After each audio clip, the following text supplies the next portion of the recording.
তারা খালি নির্বাচন, জিকির তুলতেছে নির্বাচন নির্বাচন। 53 বছরের মধ্যে আপনারা তো 5 বছর ক্ষমতায় ছিলেন, আপনাদের নির্বাচন দেখি নাই।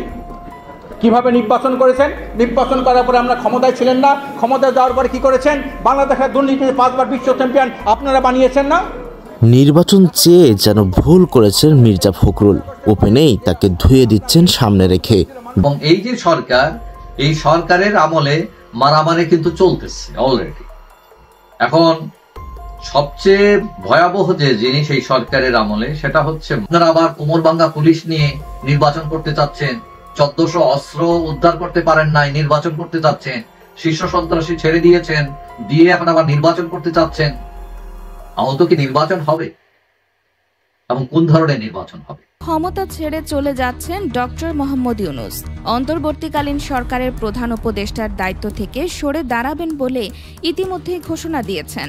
চারপাশে যখন প্রশ্ন, উদ্বেগ আর দুশ্চিন্তা, এই মানুষটি ঠিক তখনই উঠে এসেছিলেন নেতৃত্বে। এখন যখন সেই নেতৃত্ব সফলভাবে দেশের ভিত গড়ে দিয়েছে, তখন তিনি আরেকবার নিজের ধৈর্য ও আদর্শের পরিচয় দিয়ে সরে যেতে চলেছেন। কোনো স্থায়ী পদ থেকেও নয়, ক্ষমতার কোনো মোহ নিয়েও নয়, বরং একটি দেশে। তবে নির্বাচন খুব তাড়াতাড়ি চাচ্ছিলেন মির্জা ফখরুল, আর এই ব্যাপারটাকে কেন্দ্র করেই কি খালেদা জিয়া বাংলাদেশে প্রবেশ করলেন? দর্শক, অনেকেই বলছেন খালেদা জিয়া বাংলাদেশে প্রবেশ করছে, মির্জা ফখরুল এত চিল্লাচিল্লি করতেছে, ডক্টর ইউনূস কোনোভাবেই তাকে দায়িত্ব দিচ্ছে না, বা বাংলাদেশের সরকারের দায়িত্ব দিচ্ছে না, বা নির্বাচনও দিচ্ছে না। আর এখন খালেদা জিয়া নিজেই আসছেন যেন নির্বাচন খুব তাড়াতাড়ি হয়। এটাই কি ইঙ্গিত দিচ্ছে? দর্শক, আজকের খুবই গুণীজনরা, রাজনীতিবিদরা কিছু কথা বলেছেন, আমরা সরাসরি বক্তব্যগুলো শুনলে বুঝতে পারবো সে আসলে বাংলাদেশের মধ্যে খালেদা জিয়া কি প্রত্যাবর্তন করলেন লন্ডন থেকে শুধুমাত্র নির্বাচনের লক্ষ্যেই, নির্বাচন না দিলে বা ডক্টর ইউনূসের খবর আছে এরকম ঘটনার জন্য। চলুন আমরা সরাসরি প্রতিবেদনটা দেখলেই বুঝতে পারবো, না টেনে সম্পূর্ণ ভিডিওটি দেখবেন, খুবই গুরুত্বপূর্ণ একটি ভিডিও। চলুন। তারা খালি নির্বাচন, জিকির তুলতেছে নির্বাচন নির্বাচন। 53 বছরের মধ্যে আপনারা তো 5 বছর ক্ষমতায় ছিলেন, আপনাদের নির্বাচন দেখি নাই। কিভাবে নির্বাচন করেছেন? নির্বাচন করার পরে আমরা ক্ষমতায় ছিলেন না, ক্ষমতায় যাওয়ার পরে কি করেছেন? বাংলাদেশের দুর্নীতিতে 5 বার বিশ্ব চ্যাম্পিয়ন আপনারা বানিয়েছেন না? এখন আবার আপনারা কি করেছেন? আপনাদের সেই 5ই আগস্টের পরে যে আপনাদের গ্রহণযোগ্যতা ছিল মানুষের, এখন কি তা আছে? আজকে তলানিতে ঠেকে গেছে। চাঁদাবাজি, দখলবাজি থেকে শুরু করে নিজেরা নিজে হত্যা করেন। প্রায় 60-70 জন মানুষ নিজেরা আপনার চাঁদাবাজির জন্য, দখলবাজির জন্য আপনার হত্যা করেছেন। ইউনূস সাহেব হলো ভারতের জন্য সবচেয়ে বড় গলার কাটা, কোনো দল ভারতের গলার কাটা না। তা চিন্তা করে এক লেন্দুব দর্জিকে ছড়াইছি, আর নূতন যে আসবে সে তাকে আবার লেন্দুব দর্জি বানাবো। এই ইউনূসকে, ডক্টর ইউনূস সাহেবকে সরানোর জন্যে নির্বাচনটা জিকির উঠছে। নির্বাচনে দেশের জনগণ, পরিষ্কার অধিকাংশ জনগণ, তারা সংস্কার চায় আগে, আওয়ামী লীগের বিচার চায় আগে, তারপরে সংসদ নির্বাচন চায় আগে। অধিকার কেউ কাউকে দেয় না, অধিকার আদায় করে নিতে হয়। আমি বর্তমান ইউনূস সাহেবকে বলবো, আজকে দেশ স্বাধীন হয়ে 53 বছর, 53 বছরের মধ্যে এদেশে অনেক নেতার পরিবর্তন হয়েছে, অনেক দফার পরিবর্তন হয়েছে, সরকার কাছে অনেক পরিবর্তন হয়েছে। এদেশের মানুষ সংসদীয় পদ্ধতি সরকার দেখেছে, প্রেসিডেন্সিয়াল পদ্ধতি সরকার দেখেছে, সামরিক সরকার দেখেছে, তত্ত্বাবধায়ক সরকার দেখেছে, অন্তর্বর্তীকালীন সরকার দেখেছে। এত কিছু দেখার পরেও দেশ ও জাতি তথা মানবতার ভাগ্যের কোনো পরিবর্তন হয় নাই, মানুষ অধিকার প্রতিষ্ঠিত হয় নাই। কেন হয় নাই?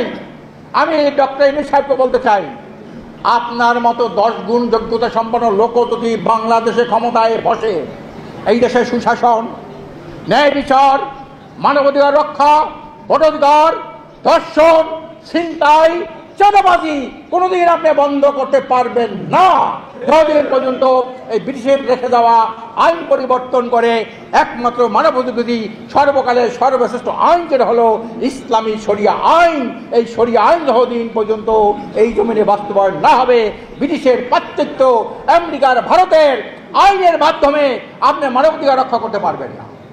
আপনি দুর্নীতি দুঃশাসন বন্ধ করতে পারবেন না, চুরি ডাকাতি বন্ধ করতে পারবেন না। আপনার আমলে 8 বছরে মেয়েরা ধর্ষিত হয় কিভাবে, 6 বছরে মেয়েরা ধর্ষিত হয় কিভাবে? কিন্তু দেখা গেল যে আরেক বাড়ির সাথে তার সম্পর্ক খারাপ হয়ে গেলে, মারামারি লেগে গেলে কিন্তু ওই পুরান শত্রু আবার বন্ধ হয়ে যায় বিভিন্ন টেকনিক্যাল সমস্যার কারণে। তো রাজনীতিতে কিন্তু আওয়ামী লীগ বিএনপি শত্রু হলেও অতীতেও দেখা গেছে তারা আবার এক হয়ে গেছে অনেক সময়। তো এখন মারামারি হলে, মারামারি খারাপ জিনিস, কিন্তু এটা অনেক সময় অনেকের জন্য পজিটিভ হয়ে যায়। এখন সামনে নতুন মারামারি আসতেছে, এবং এই না মারামারিটা কিরকম সেটা হয়তো অনেকেই আজ করছেন। এবং এই যে সরকার, এই সরকারের আমলে মারামারি কিন্তু চলতেছে অলরেডি।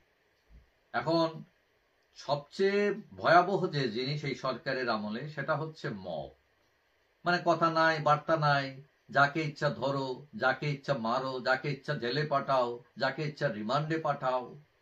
এবং যারা এগুলোর সাথে জড়িত তাদের বিরুদ্ধে কোনো ব্যবস্থা নাই, তাদেরকে আইনের আওতায় আনা হচ্ছে না, উল্টা প্রশ্রয় দেয়া হচ্ছে।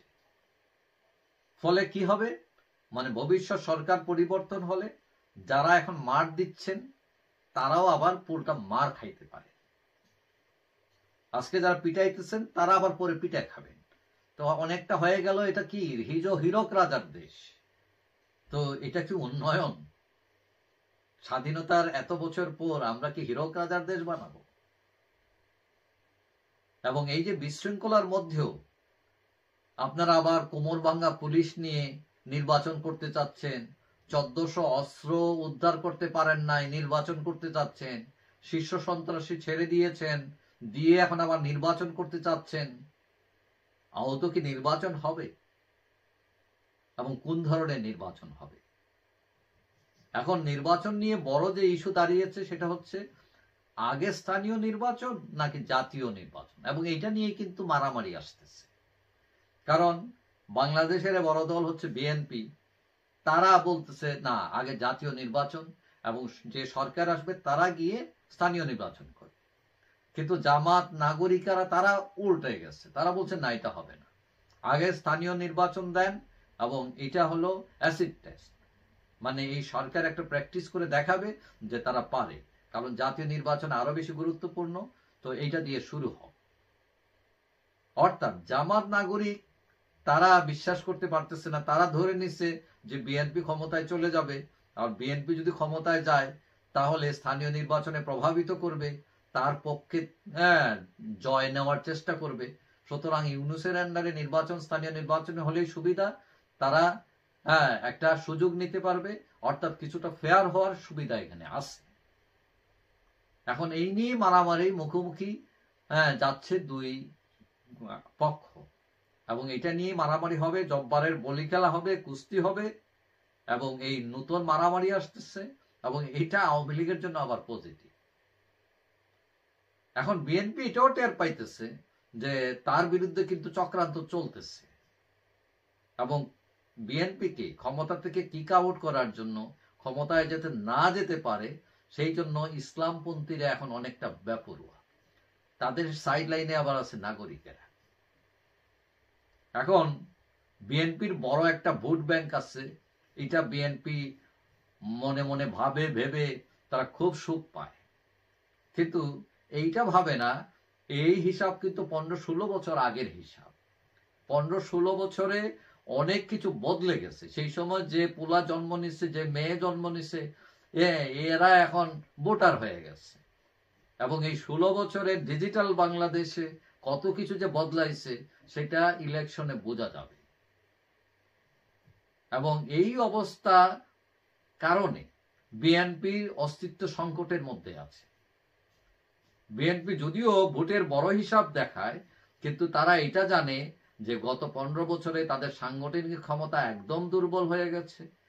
তারপরে সেখানে যদি নতুন ভোটাররা এসে তাকে গ্রহণ না করে তাহলে তার অস্তিত্বের সংকটের মধ্যে পড়বে। তখন এই যে ইসলামপন্থীদের নাগরিকদেরকে ঠেক দিতে, তাদেরকে মোকাবেলা করতে আওয়ামী লীগ ছাড়া তখন তাদের কোনো পথ নেই। একমাত্র আওয়ামী লীগই আছে যে এদেরকে টেক্কা দিতে পারে, এছাড়া বাংলাদেশের কোনো দল নেই বিএনপির সাথে। এবং এই বিপদে পড়ে বিএনপি আওয়ামী লীগকে ডাকা ছাড়া তার কোনো গতি থাকবে না। তো এখন যে নতুন মারামারি আসতেছে, সেই মারামারি কারো কারোর জন্য নেগেটিভ হলেও আওয়ামী লীগের জন্য পজিটিভ, তার দ্বার খুলতেছে। যাই হোক, সবাই ভালো থাকবেন, আশা করি। আগামী বছর ক্ষমতা ছেড়ে চলে যাচ্ছেন ডক্টর মোহাম্মদ ইউনূস। অন্তর্বর্তীকালীন সরকারের প্রধান উপদেষ্টার দায়িত্ব থেকে সরে দাঁড়াবেন বলে ইতিমধ্যেই ঘোষণা দিয়েছেন। চারপাশে যখন প্রশ্ন, উদ্বেগ আর দুশ্চিন্তা, এই মানুষটি ঠিক তখনই উঠে এসেছিলেন নেতৃত্বে। এখন যখন সেই নেতৃত্ব সফলভাবে দেশের ভিত গড়ে দিয়েছে, তখন তিনি আরেকবার নিজের ধৈর্য ও আদর্শের পরিচয় দিয়ে সরে যেতে চলেছেন। কোনো স্থায়ী পদ থেকেও নয়, ক্ষমতার কোনো মোহ নিয়েও নয়, বরং একটি দেশের অন্ধকার সময় পেরিয়ে আলোর মুখ দেখানোর পর শান্তভাবে বিদায় নিচ্ছেন। এমন নেতা এই অঞ্চলের ইতিহাসে পাওয়া যায় কজন? ডক্টর ইউনূসের সরকার ছিল এক মহাকাব্যিক অন্তর্বর্তীকালীন অধ্যায়। 2024 সালের আগস্টে যখন শেখ হাসিনার সরকারের পতন ঘটে, তখন দেশ জুড়ে ছিল আতঙ্ক, অনিশ্চয়তা আর এক গভীর প্রশাসনিক ভাঙন। রাষ্ট্রপতি শাহাবুদ্দিন যে মুহূর্তে ঘোষণা দেন যে ডক্টর ইউনূস অন্তর্বর্তীকালীন সরকারের প্রধান হবেন, ঠিক সেই সময় লক্ষ কোটি মানুষের চোখে নতুন করে জন্ম নেয় প্রত্যাশা। কারণ এই মানুষটি কোনো দলীয় মানুষ নন। তিনি রাজনীতি করেননি, কিন্তু গোটা বিশ্ব যার নৈতিকতায় বিশ্বাস করে, যার মুখে কখনো অহংকার শোনা যায়নি, যার পদক্ষেপে থাকে স্থিরতা, স্পষ্টতা আর এক নির্মোহ প্রজ্ঞা। আর এই ছোট সময়ের মধ্যেই, মাত্র 1.5 বছরের মধ্যে তিনি যা করেছেন তা এক একটি পর্ব নয়, এবং এক একটি যুগান্তকারী ইতিহাস। তিনি 11টি সংস্কার কমিশন গঠন করেছেন, যার প্রতিটি রাষ্ট্রের ভিত পুনর্গঠনে গুরুত্বপূর্ণ। সংবিধান সংস্কার, নির্বাচন কমিশন পুনর্গঠন, বিচার বিভাগের স্বাধীনতা, পুলিশ প্রশাসনের নৈতিক রূপান্তর, জনসেবার ডিজিটাল রূপায়ণ এবং দুর্নীতি দমন। এসব ছিল কোনো ফাইল চালিত প্রক্রিয়া নয়, বরং সক্রিয় সিদ্ধান্ত যা তিনি বাস্তবায়ন করেছেন দেশের প্রতিটি প্রশাসনিক স্তরে। তার সরকার ক্ষমতায় এসেই বলেছিল এই সরকারের মেয়াদ 4 বছরের বেশি হবে না। কিন্তু ডক্টর ইউনূস জানতেন, যত দ্রুত সংস্কার শেষ হবে, তত দ্রুত দেশের নির্বাচনী কাঠামো প্রস্তুত হবে। তাই তিনি কোনো বিলম্ব করেননি, পরিকল্পনা নিয়েছেন, বাস্তবায়ন করেছেন, এবং আজ দেশের সেই গভীর গর্ত থেকে বেরিয়ে একটি স্থিতিশীল জায়গায় এসে দাঁড়িয়েছে বাংলাদেশ। অথচ এই অসাধারণ অর্জনের পর তিনি এখন স্বেচ্ছায় বলছেন সময় এসেছে একটি নির্বাচিত সরকারের হাতের দায়িত্ব তুলে দেওয়ার। এই ঘোষণার পর শুধু বাংলাদেশের রাজনীতি নয়, সাধারণ মানুষও এক গভীর আবেগে ডুবে গেছে। কারণ এই মানুষটি যেন একটি জাতির নীরব কাণ্ডারির মতো ছিলেন।